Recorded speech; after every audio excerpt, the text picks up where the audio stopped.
Today, Triumph announced yet another super exciting bike for their lineup this year in the form of a final prototype of what looks like a jacked up version of the Trident 660, a bike that I liked so much that I bought one. Now this will be called the Tiger Sport 660, and Triumph have said that their team have been testing the final prototype and it's set to bring triple engine performance advantages to the middleweight adventure sports category. So that gives us a pretty good idea of the sorts of bike it will be going up against, and the handful of pictures they've released, along with the 660 moniker, also tell us a bit about what to expect from the specs. So in this video, I'll tell you 9 things that you need to know so far about this fantastic looking bike. Put the new prototype side by side with the Trident and you can see that the engine, frame, suspension, brakes and wheels are almost identical. Now I can tell you firsthand that the 660cc inline triple from the Trident has a great feel to it and offers plenty of fun, which should come as no surprise as it essentially trickles down from the old street triple 675. But they made a bunch of changes, 67 new internal components in fact, as well as shortening the stroke to make it more usable for the road instead of the top end leaning of the street triple. So whereas you used to get 106 horsepower at 11,750 RPM and 68 Newton meters of peak torque at just over 9, the new 660 shifts it all down into the mid-range with 64 Newton meters of peak torque produced down at 6,250 RPM. Although you do sacrifice some power at the top with 80 horsepower at 10,250. But there's still plenty there for zippy riding at road legal speeds, especially as it tips the scales at just 189 kilograms wet, and the triple layout offers a bit of an advantage, as Triumph so often say in a market full of twins. It feels a little more revvy and sporty than the likes of the MT-07, SV650 and Z650, yet it maintains more torque and mid-range pull than an inline 4 like Honda's CB650R. And I reckon it'll be the same story here. The middleweight adventure sports category they're talking about includes bikes like the Tracer 7 from Yamaha, Versys 650 from Kawasaki, and perhaps the V-Strom 650 from Suzuki, all of which the 660 engine would match on torque and outdo on peak power. It'll make for a brilliant, versatile choice of power plant for a category of motorcycle that's all about versatility, be that commuting, weekend scratching, or straight line touring. Other engine features from the Trident that ought to be present include the slip assist clutch, 6-speed box, and ride-by-wire throttle that opens up a couple of riding modes of rain and road. And the exhaust system looks to be pretty much the same, which I'd say is a good thing as it has a lovely triple sound with a surprising amount of beefiness. Here's the Trident versus the MT-07 to give you an idea of what to expect.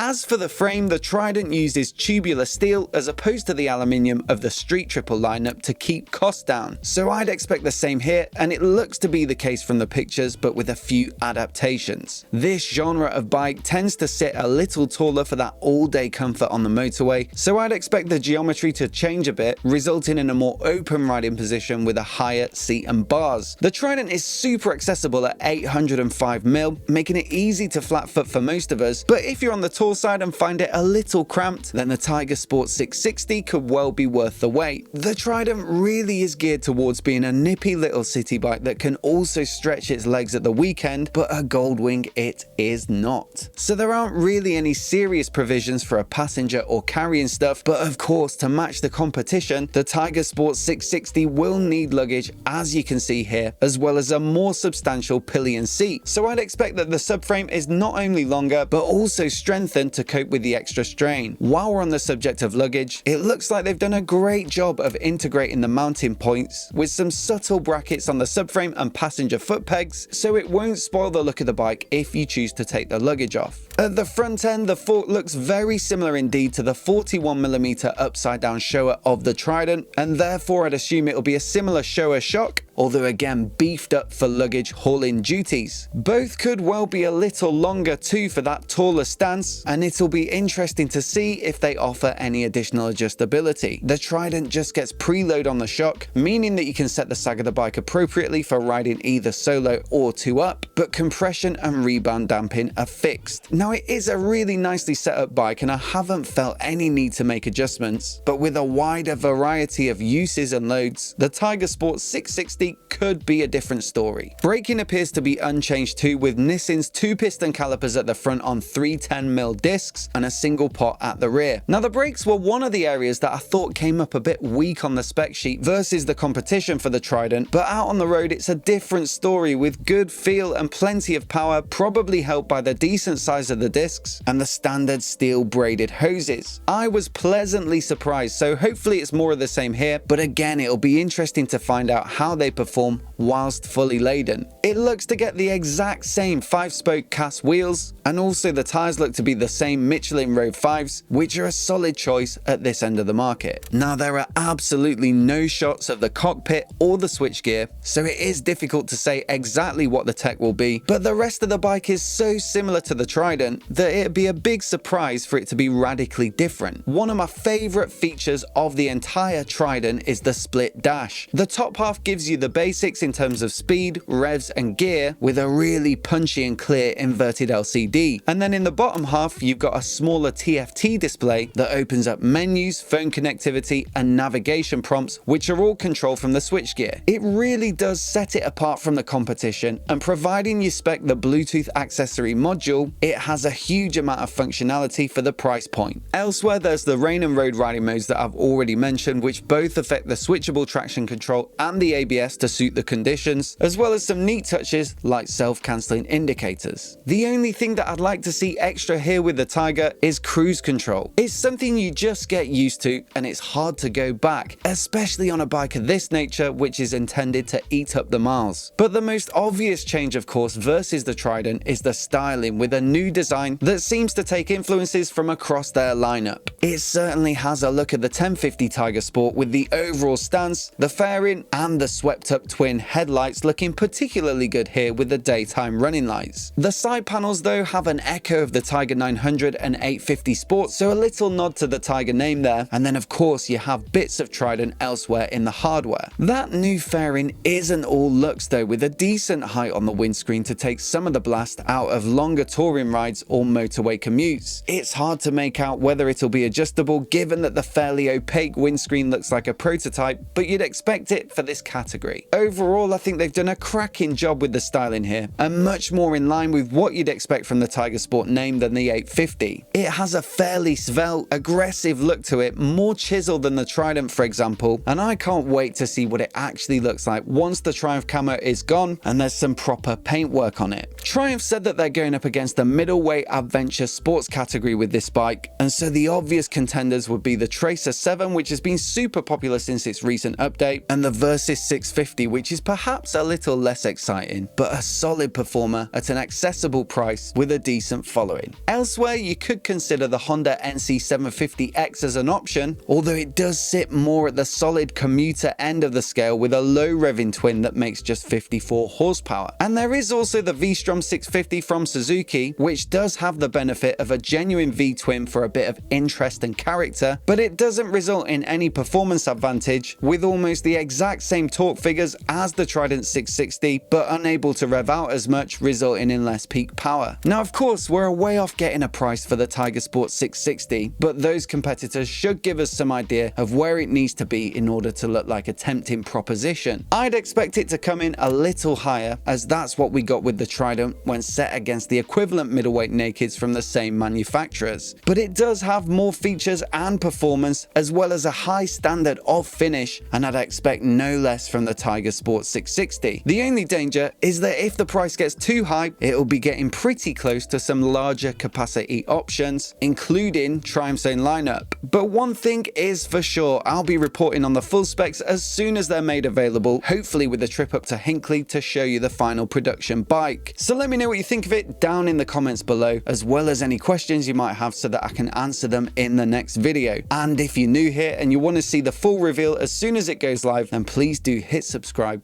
and I'll see you then.